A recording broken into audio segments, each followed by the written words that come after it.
Terima kasih Anda masih bersama kami. Bagi Anda yang baru bergabung, berikut kami sajikan kembali 3 berita utama hari ini.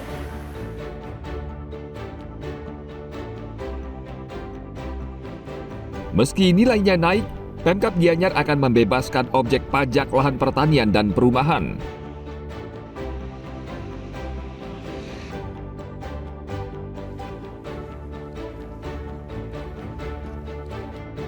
Polisi meringkus 4 pencuri motor yang beraksi di sejumlah lokasi di Kabupaten Bangli.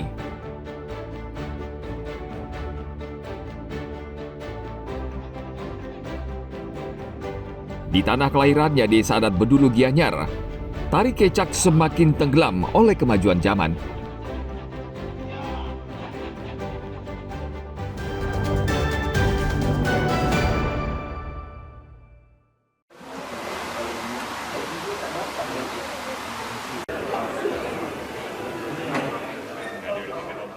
Para profesional penegak hukum dari 31 negara berkumpul di Nusa Dua, Bandung untuk menghadiri The Federal Bureau of Investigation National Academy Associates atau FBI NAA ASPAC Retrainer Conference 2025. Jumlah peserta lebih dari 165 orang yang merupakan alumni Akademi FBI dari 29 negara Asia Pasifik, Inggris, dan Amerika.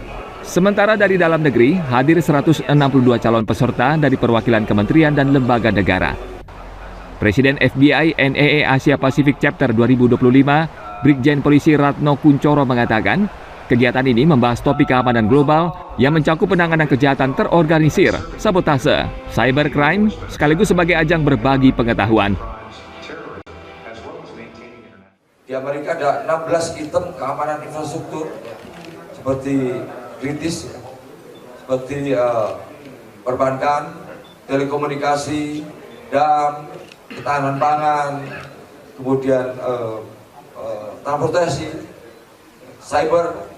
Jadi kita ingin membahas isu-isu terkait dengan serangan cyber, bahaya drone, bahaya senjata pemusnahan massal, kemudian masalah intelijen, kemudian masalah teknologi tinggi, bahaya senjata pemusnahan massal, dan banyak hal lain yang akan dibahas oleh pembicara yang dihadirkan oleh FBI. Jadi kita bebas terkait dengan tidak ada tendensi politik, kita profesional.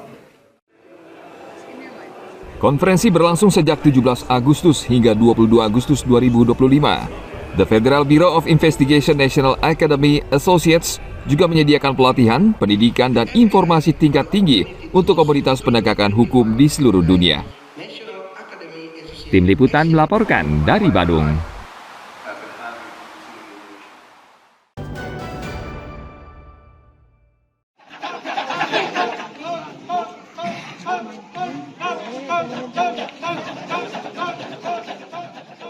Tari kecak yang menjadi salah satu tarian turis telah berkembang. Tarian ini tampil dengan berbagai kreasi dan digemari di berbagai daerah hingga mancanegara. Tidak seperti tarian pada umumnya, tari kecak tidak menggunakan alat tabuh sehingga unik dan khas. Namun, ketenaran tari kecak berbanding terbalik di tanah kelahirannya di Desa Adat Bedulu Gianyar. Tarian ini semakin tenggelam oleh kemajuan zaman dan terancam punah. Putu Aryawan berbekal Bedulu bersama warga membentuk seke kecak. Mereka mencoba mempertahankan keaslian tarian kecak khas Bedulu. Usaha mereka mendapat dukungan dari sang maestro seni, Profesor Wayan Dibia. Tahun 1930 konon menurut penglingsir kami pernah ada cak lahir di Bedulu, tetapi redup di tahun 70 sekian dan kembali kami upayakan di tahun 2000-an di Banjar Lebah, akan tetapi kembali redup. Setelah itu kami yang generasi sekarang membangkitkan kembali kurang lebih 15 tahun yang lalu. Setelah itu kami juga dapat kesempatan tahun 2015 tampil di PKB berkat Profesor Dibio sebagai pembina kami. Tari kecak diciptakan Wayan Limbak sesuai permintaan seniman Walter Spice. Spice adalah salah satu orang asing yang mengagumi seni dan budaya Bali. Selain lagu dan gerak tubuh, tampilan kostum juga sangat sederhana. Kalau dahulu itu pasti pakai bulat dan caputnya kecil. Dulu pakaian hitam, caput poleng, klasik lah.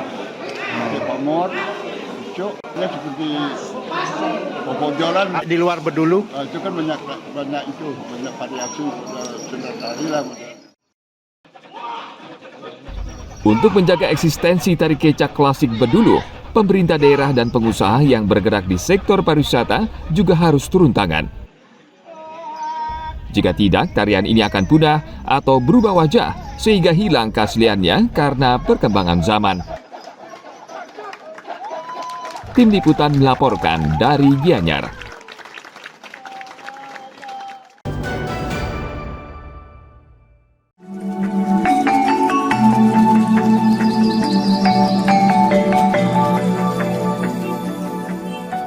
Sebagian seniman di Bali masih menggunakan teknik maupun alat tradisional untuk menghasilkan karya seni.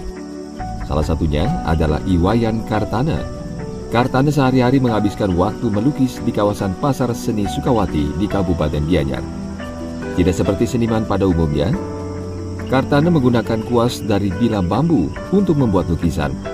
Sejak tahun 80-an, Kartana setia menggunakan bambu hingga saat ini.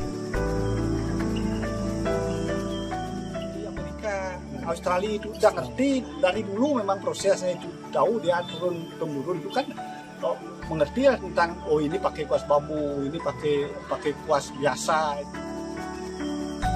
Selain mempertahankan gaya, Kartana merasa melukis dengan bilah bambu, detail lukisan lebih terlihat dan tajam. Kalau kuas biasa ya tidak kelihatan detailnya. Kalau kuas bambu itu memang satu persatu kelihatan detailnya sekali. Kelihatan gitu, itu ciri khas tradisional itu. Kenapa Bapak masih mempertahankan itu, Pak? Iya, memang pecintanya banyak itu.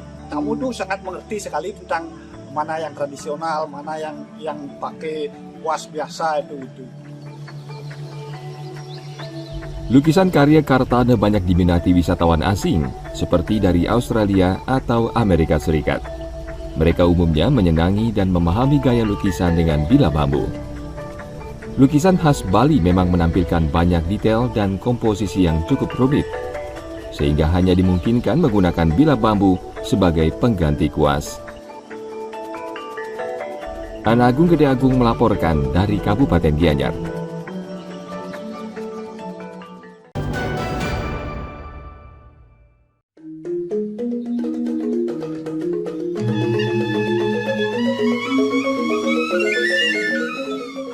Iwayan Abdi Aryanugraha adalah salah satu seniman asal desa Bongkasa Abian Semal Badung yang masih setia melukis tokoh-tokoh pewayangan klasik.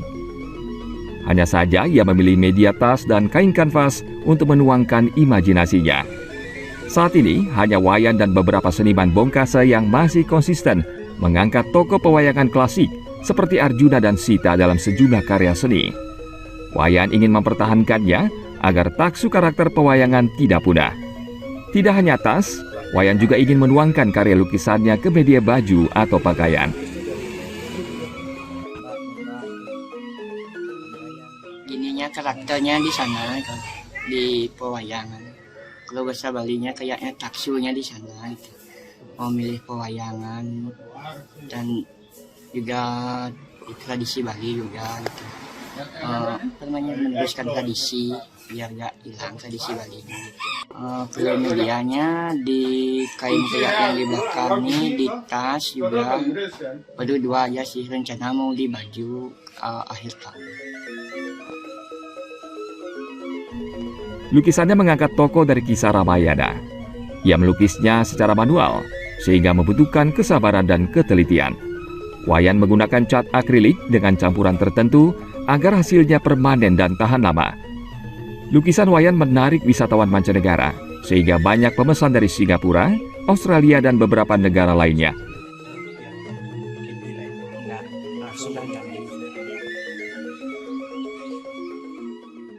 Kalau sampai luar negeri ada 2016, 2019, 2020 keluar negeri. Kemana itu? Singapura, Australia, apalagi satu tuh. Ada lagi satu lupa. Kalau sampai saat sekarang kemana beli penjualnya? Apakah ada di luar daerah Bali, misalnya ke Kalimantan, Sulawesi? Belum untuk sekarang. Belum. Berarti dulu sempat keluar negeri Ya ya? dulu sempat. Jadi sekarang melayani lokal saja beli. Ya lokal. Dalam sebulan, Wayan bisa menjual sekitar 10 buah tas lukis toko pewayangan dengan harga mulai dari Rp800.000 hingga Rp1.000.000 per buah. Proses pengerjaan satu tas memakan waktu antara 5 hari hingga 2 minggu tergantung tingkat kerumitan desain. Menurut Wayan, yang paling banyak peminatnya adalah tas dengan karakter wayang klasik bukan bergaya modern. Ia memasarkannya melalui media sosial dan menarik banyak perhatian karena proses pekerjaan dengan tangan tanpa mesin cetak alias handmade. Ana Agung Gede Agung melaporkan dari Badung.